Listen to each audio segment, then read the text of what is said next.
Hello, this is my next ultra training update video where I've been since the last one. So the last video was around about 7 weeks ago now, and I was talking then that I was on the keto diet, doing 21 days of just no carbs to retrain my body to just rely on fat really rather than sugar and glucose on the run. So I'm off of that now. What I should have said in that video is you don't do that forever, it's just 21 days. You come off of that and then you go on to sort of maintenance. We're on about 100 to 150 grams of carbs now, still keeping carb intake low, but my body should be now retrained into concentrating more on fat rather than just relying on that glucose and sugar bursts as I'm going along. So that's where I'm up to with my diet. Learned a valuable lesson this period in training on dehydration, which I told you about afterwards, didn't I? I think the best way of describing it was like KFC gravy.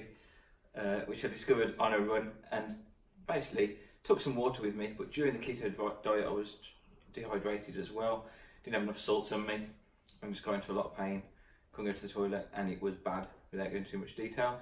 Valuable lesson there. So now I'm having salt tablets, I take those with me, have them once every hour, make sure I've got enough water, and the dehydration is sorted. I'll make sure those are with me on the day. So yeah, that's a big lesson I've learned during training. I also went to see a guy I called the Bone Wizard, but he's actually like some back therapy massage guy, which was really interesting. I walked in there and he just looked at me and said, "Oh, I can already see your hips out of place." I was like, "What? How I'm standing?" He said, "No, say your shoelaces are tied." And my shoelaces were tied inwards on the one side, and then when he got me on the bed and looked at me, he said, "Yeah, your hips out." Man, he bent me, cracked me, oh my god, all over, straightened me out. And I felt 10 times better after that. I felt like a bit dizzy at first actually because I was standing up straight. My running felt a lot better off of it, and yeah, so that was well worth doing. And then I went out on another long run. I'm up to 24 miles running now. You came out with me, didn't you? I did. And how did that go? Well, I went on my bike alongside him, and I remember actually you just did a bit of training on your legs at the gym the day before. So that was another lesson learned. Long run on the Sunday. Friday, I did squats. Don't ever do that.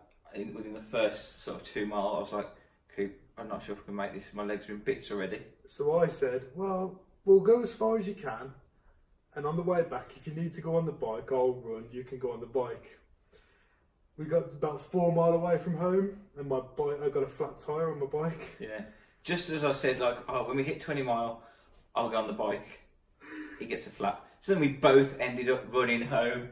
Cooper running with his bike, me running next to him. Yeah, so that went well. But yeah, distance is getting up there now. Anyway, so this weekend I'll be doing my longest one to date, which will be a marathon. Wow. I'm up to 26 miles in training now. I'm going to do 26.2 just to make it a marathon distance. But not doing it, for any event or marathon. I'll just be out down the canals doing it. So yeah, building up week on week. Training's going well. And what I've been putting on Instagram as well, it's important to remember the training, and based on a lot of training plans I've read, based on a lot of training plans that the event give you, it's not just all running. It's not just on running all week and going running longer on a weekend. During the week, I'm doing like core training, strength training. I'm doing like sprint intervals. Soon I'll be bringing up into hill training, and then maybe a 10k or a 5k mix in there. Maybe after my core training, I'll do a 5k sort of aerobic, slow, steady run. So it is a nice mixture of things. Things like yoga. I went on my first yoga class. I've been going to that every alternate week. Stretching. Yeah, there's a lot of mixture really that is involved. It's not just pure running. So it is interesting as well. And then just always that long, steady run that I do at the weekend. So yeah, that's this weekend. On other news, I'd definitely recommend a book by a guy called Ross Edgley. He's the guy who swam all around England, if you've not seen it, and he's done things like marathons, pulling a car and stuff. But in his book, he sort of epitomises what we say about having fun to have exercise and not doing the same old thing. And he talks a lot about the diet and things like that. I spoke about the keto diet. It really reflects what we talk about. It's called the World's Fittest Book by Ross Edgley. Definitely check that out. For anybody doing ultra training, I think that'd be useful as well, because it just gives you that good overview of how the body works, really. that's where I'm up to. We'll do another update in about a month's time. Again, for ultra training, any tips that I can think of. I think the tips to take away this time are learn about dehydration, think about salt tablets, go and see a bone wizard, get your back sorted out. Don't run with an idiot who gets a flat tyre. And yeah, once you've done like your ketogenic diet, if you are thinking about doing that, go back onto maintenance and take those carbs. But maintenance mode 100-150 grams then a day. Big tips, ultra training. In other news, just quickly, I bought new trainers and now I'm on my road to 20 miles. Yeah. Peace!